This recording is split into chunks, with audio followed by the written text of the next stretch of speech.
Assalamualaikum warahmatullahi wabarakatuh.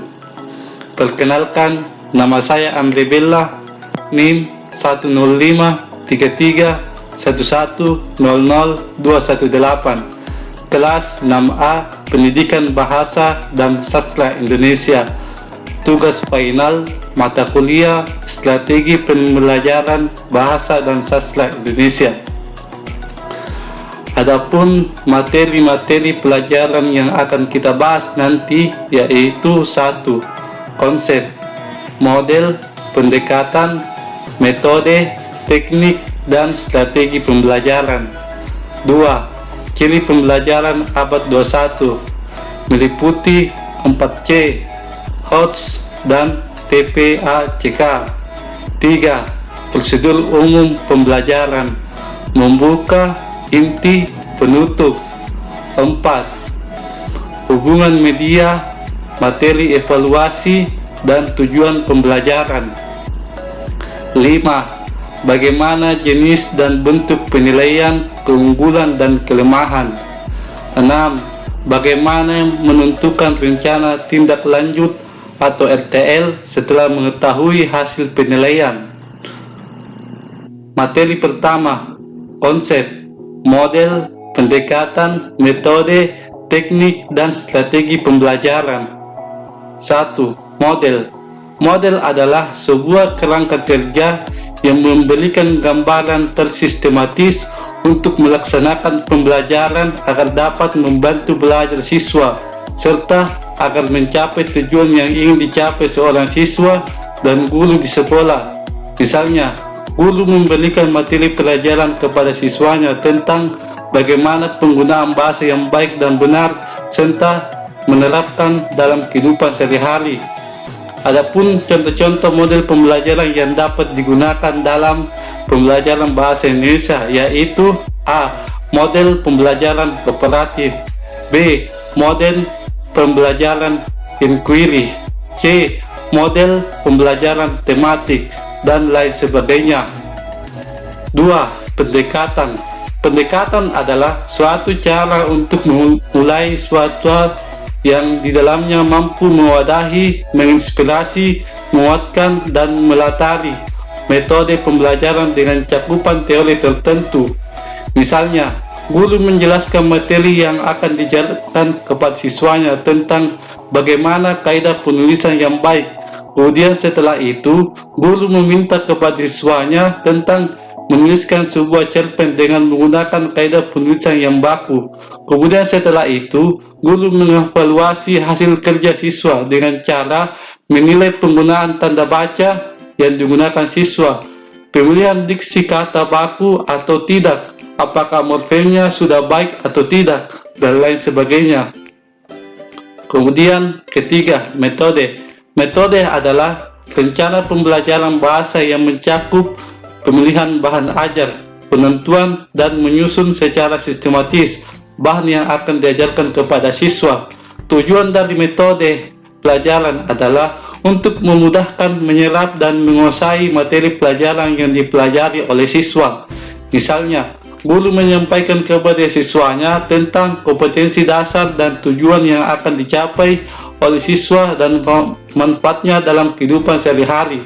Kemudian setelah itu, guru membagi kelompok kepada siswanya. Kemudian siswa memperhatikan contoh video pembacaan puisi lewat media LCD atau proyektor yang ditampilkan oleh gurunya. Kemudian setelah itu, siswa dan guru melakukan diskusi interaktif mengenai materi yang dibahas, yaitu suasana, tema, dan makna dalam puisi. Kemudian setelah itu, guru meminta kepada siswa untuk mengidentifikasi suasana, tema, dan makna yang terdapat dalam video pembacaan puisi tersebut. Kemudian setelah itu, siswa melakukan diskusi bersama teman kelompoknya dengan bimbingan guru yang siap mengarahkannya. Kemudian 4. Teknik. Teknik adalah suatu cara guru untuk menyampaikan bahan ajar yang telah disusun dengan sebaik-baiknya, yang berdasarkan dengan pendekatan. Dalam melakukan teknik pembelajaran ini, guru memperhatikan situasi, kondisi lingkungan, dan sifat-sifat siswa dalam kelas. Dengan memperhatikan hal-hal yang demikian, sehingga guru dapat mencapai tujuan yang diinginkan lewat teknik pembelajaran yang diterapkannya. Adapun contoh teknik-teknik yang dapat digunakan dalam pembelajaran bahasa Indonesia yaitu: A. Teknik ceramah. B. Teknik tanya jawab. C. Teknik diskusi kelompok. D. Teknik pemberian tugas. E. Teknik bermain peran. F. Teknik karya wisata. G. Teknik sinetik dan lain sebagainya. Kemudian 5. Strategi. Strategi pembelajaran adalah suatu rencana yang cermat mengenai kegiatan untuk mencapai sasaran khusus. Strategi dapat diartikan pula sebagai upaya untuk mensiasati agar tujuan suatu kegiatan dapat tercapai. Adapun contoh strategi pembelajaran yang dapat digunakan dalam pembelajaran bahasa Indonesia yaitu strategi pembelajaran problem solving atau pemecahan masalah. Adapun tahap strategi pembelajaran pemecahan masalah atau problem solving yaitu: tahap pertama, penyampaian ide. Tahap kedua, penyampaian fakta yang diketahui atau raw fact. Tahap ketiga, mempelajari masalah atau learning issue. Tahap keempat, menyusun rencana tindakan atau action plan. Tahap kelima, evaluasi. Pada tahap evaluasi ini terdiri atas 3 hal yaitu: 1. Bagaimana siswa dan guru menilai hasil akhir dari tugas yang dikerjakannya. 2. Bagaimana siswa menerapkan tahapan metode problem solving. 3. Bagaimana siswa menyampaikan hasil pemecahan masalah sebagai bentuk pertanggungjawaban. Kemudian materi kedua, ciri pembelajaran abad 21 meliputi 4C, HOTS, dan TPACK. Dalam pembelajaran abad 21 terdapat istilah 4C. Ciri-ciri 4C yaitu: 1. Critical thinking atau keterampilan berpikir kritis. Tujuan utama dari kemampuan berpikir kritis atau critical thinking adalah untuk mengerahkan anak untuk dapat menyelesaikan masalah atau problem solving. Keterampilan berpikir kritis ini dapat melatih anak agar dapat mencari kebenaran dari setiap informasi yang didapatkannya. Critical thinking ini dapat dikembangkan melalui beragam aktivitas pembelajaran, mulai dari menyusun puzzle hingga berdiskusi. Kedua, creativity atau keterampilan berpikir kreatif adalah kemampuan untuk berpikir kreatif yang berbeda dari pemikiran orang-orang pada umumnya. Berpikir kreatif ini dapat dikembangkan melalui berbagai aktivitas pembelajaran, misalnya membuat kerajinan tangan dan bahan limbah plastik. 3. Kolaborasi. Keterampilan bekerja sama atau berkolaborasi adalah aktivitas bekerja sama dengan seseorang atau beberapa orang dalam satu kelompok untuk mencapai tujuan yang ditetapkan bersama. Saat berkolaborasi bersama orang lain, anak akan terlatih untuk mengembangkan solusi terbaik yang bisa diterima oleh semua orang dalam kelompoknya tersebut.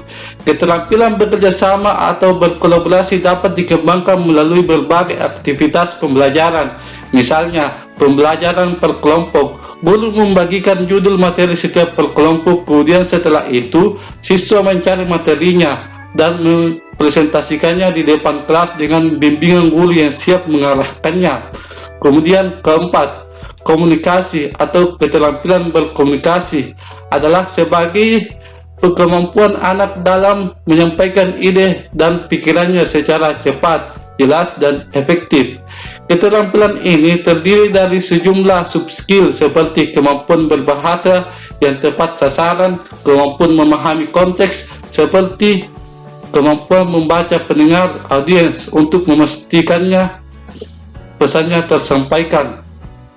Keterampilan berkomunikasi ini dapat dikembangkan dengan berbagai aktivitas pembelajaran, misalnya lomba pidato atau lomba debat.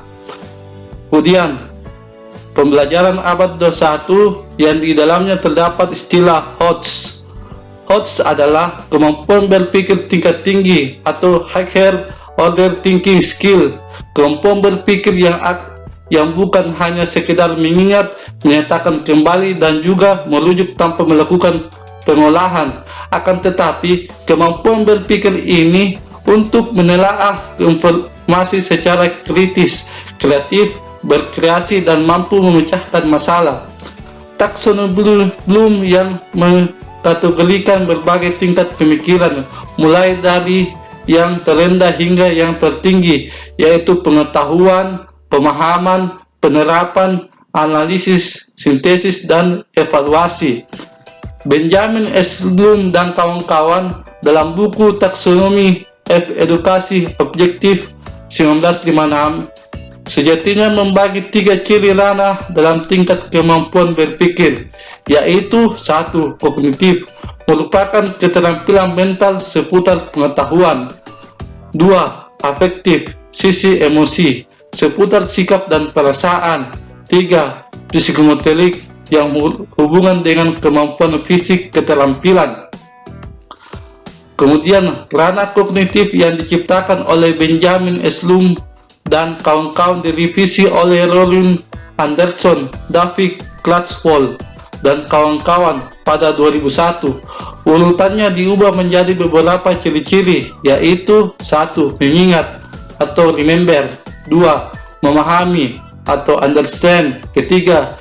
Mengaplikasikan atau apply. 4. Menganalisis atau analisis. 5. Mengevaluasi atau evaluasi. 6. Mencipta atau creating. Kemudian pengertian TPACK pada pembelajaran di abad 21 yaitu Technological Pedagogical Content Knowledge atau biasa disingkat dengan TPACK, adalah pengetahuan tentang bagaimana memfasilitasi pembelajaran peserta didik dari konten tertentu melalui pendekatan pedagogik dan teknologi. Ciri-ciri domain pembelajaran TPACK yaitu 1. Domain pengetahuan materi atau content knowledge. Domain ini merupakan penguasaan yang harus dimiliki guru terkait bidang studi atau materi pembelajaran yang mampu menghasilkan seorang guru bahasa Indonesia yang harus memahami dengan baik materi-materi pembelajaran yang ada di bahasa Indonesia. Kemudian 2. Domain pengetahuan pedagogis atau pedagogical knowledge. Pengetahuan ini merupakan pengetahuan dasar guru terkait proses dari strategi pembelajaran. Secara sederhana, strategi pembelajaran yang dapat diartikan sebagai usaha guru untuk menerapkan dan mengelola berbagai metode pembelajaran untuk mencapai tujuan yang diharapkan. Ketiga, domain pengetahuan teknologi atau technological knowledge. Domain ini terkait pengetahuan guru dalam penggunaan teknologi digital, baik hardware maupun software. Kemudian keempat, domain pengetahuan pedagogi dan materi atau pedagogical content knowledge. Domain ini merupakan gabungan pengetahuan tentang bidang studi atau materi pembelajaran dengan proses dan strategi pembelajaran. Kelima, domain pengetahuan teknologi dan materi atau technological content knowledge. Domain ini terkait pengetahuan guru tentang teknologi digital dan pengetahuan bidang studi atau materi pembelajaran. Misalnya, materi pembelajaran jenis-jenis flora dan fauna pada mata pelajaran IPA. Maka penggunaan proyektor sangat berguna bagi guru dan siswa agar dapat memvisualisasikan gambar dalam proses pembelajaran berlangsung. Kemudian 6. Domain pengetahuan tentang teknologi dan pedagogi atau technological pedagogical knowledge. Domain ini terkait pengetahuan tentang teknologi digital dan pengetahuan mengenai proses dan strategi pembelajaran. Misalnya untuk keperluan proses evaluasi pembelajaran secara daring. Misalnya di mana guru tidak mungkin melaksanakan penilaian secara langsung. Penggunaan Google Form akan sangat berguna bagi guru untuk mendapatkan data secara daring kepada siswa. Kemudian 7. domain pengetahuan tentang teknologi, pedagogi, dan materi, atau technological pedagogical content knowledge.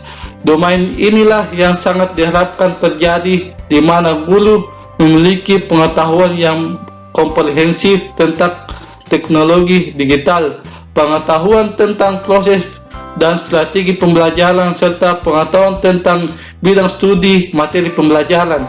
Domain terakhir inilah yang merupakan kerangka pengembangan penerapan TPACK, di mana guru dapat mengintegrasikan teknologi ke dalam proses pembelajaran yang melibatkan pengetahuan tentang teknologi, materi, dan proses atau strategi pembelajaran.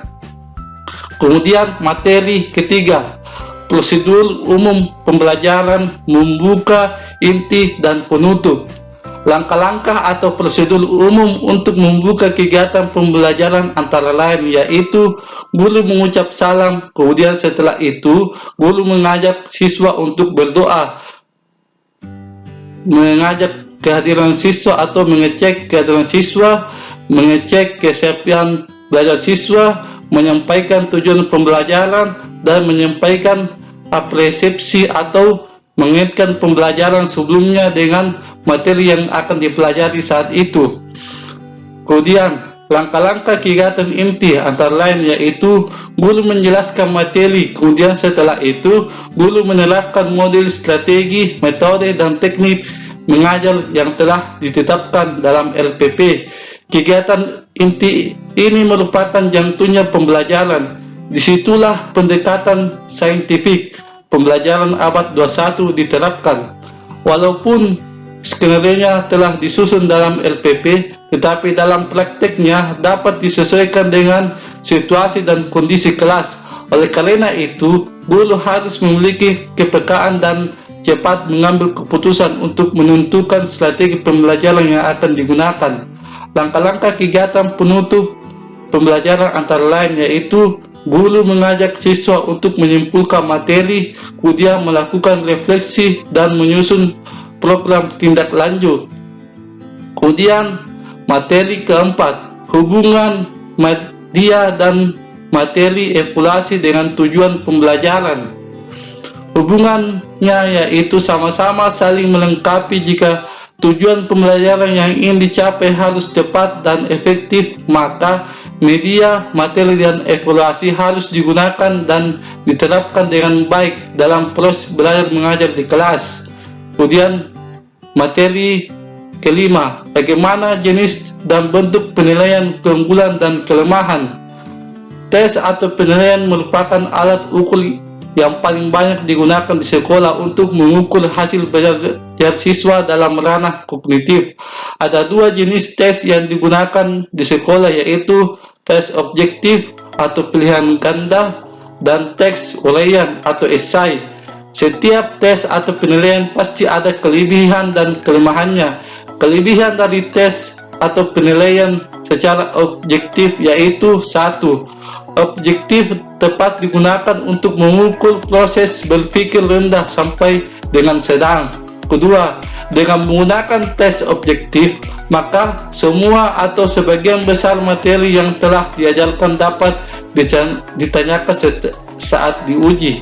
Ketiga, dengan menggunakan tes objektif, maka pemberian skor pada setiap siswa dapat dilakukan dengan cepat, tepat, dan konsisten karena jawaban yang benar untuk setiap butir soal sudah jelas dan pasti. Kemudian 4. Dengan tes objektif, khususnya pilihan ganda, akan memungkinkan untuk dilakukan analisis butir soal. Kemudian kelima, tingkat kesukaran butir soal dapat dikendalikan. Kemudian keenam, informasi yang diperoleh dari tes objektif lebih kaya sehingga dapat mengetahui kemampuan dan kelemahan siswa.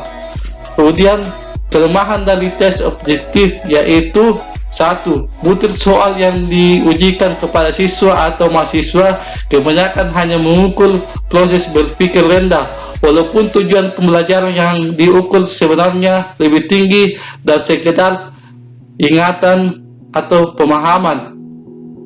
2. Membuat pertanyaan tes objektif yang baik lebih sukar daripada membuat pertanyaan tes uraian.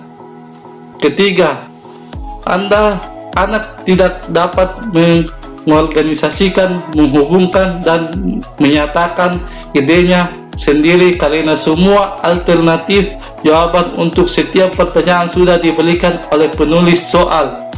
Kemudian, tes selanjutnya yaitu tes uraian atau esai. Kelebihan dari tes uraian atau esai yaitu: 1. Bentuk tes uraian memberikan kebebasan kepada setiap penempuh tes untuk mengekspresikan daya nalarnya, sehingga jawaban yang diberikan oleh setiap penempuh tes akan menunjukkan kemampuan berpikir secara kompleks. Kemudian kedua, waktu yang digunakan untuk menulis satu tes uraian untuk satu waktu ujian lebih cepat daripada waktu yang digunakan untuk menulis satu tes objektif. Kemudian ketiga, menulis tes uraian yang baik relatif lebih mudah daripada menulis tes objektif atau pilihan ganda. Kemudian kelemahan dari tes uraian atau esai yaitu: 1. Waktu yang diperlukan untuk mengkoreksi lembar jawaban dari tes uraian adalah sangat lama. Kemudian kedua, jawaban peserta tes kadang-kadang disertai bualan-bualan. Kemudian materi ke-6, bagaimana menentukan rencana tindak lanjut atau RTL setelah mengetahui hasil penilaian. Cara menentukan rencana tindak lanjut setelah mengetahui hasil penilaian yaitu: 1. Pelaksanaan program remedial. Bagi peserta didik yang belum mencapai KKM atau kriteria ketentuan minimal, maka diberlakukan untuknya program remedial. Pembelajaran remedial merupakan kebutuhan atau hak peserta didik, dan guru berusaha membantu kesulitan belajar dihadapi siswa.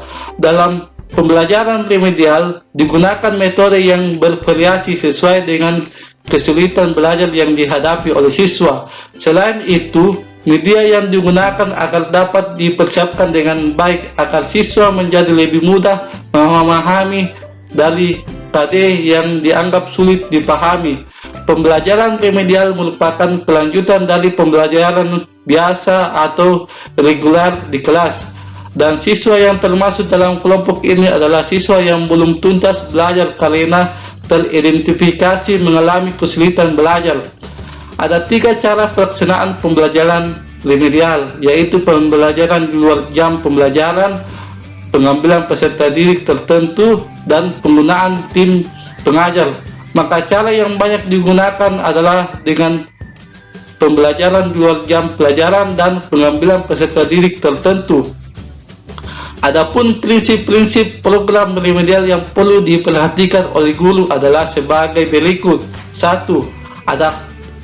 Adaptif, B. Interaktif, C. Berbagai metode pembelajaran dan penilaian yang sesuai dengan karakteristik peserta didik, D. Pemberian umpan balik sesegera mungkin agar dapat menghindari kesalahan belajar yang berlarut-larut dan mendeteksi sedini mungkin kesulitan belajar, E. Berkesinambungan.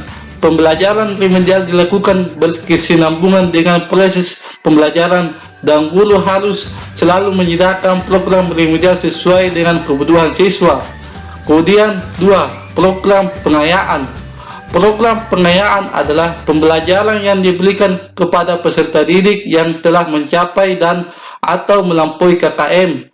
Mereka adalah peserta didik yang lebih cepat daripada teman-teman sekelasnya dalam menguasai bahan pelajaran yang diberikan kepadanya, atau dapat dikatakan mereka adalah peserta didik yang dapat cepat dan menyelesaikan tugas belajarnya, sehingga diperlukan treatment atau perlakuan tambahan yang dapat meningkatkan pengetahuan dan keterampilannya.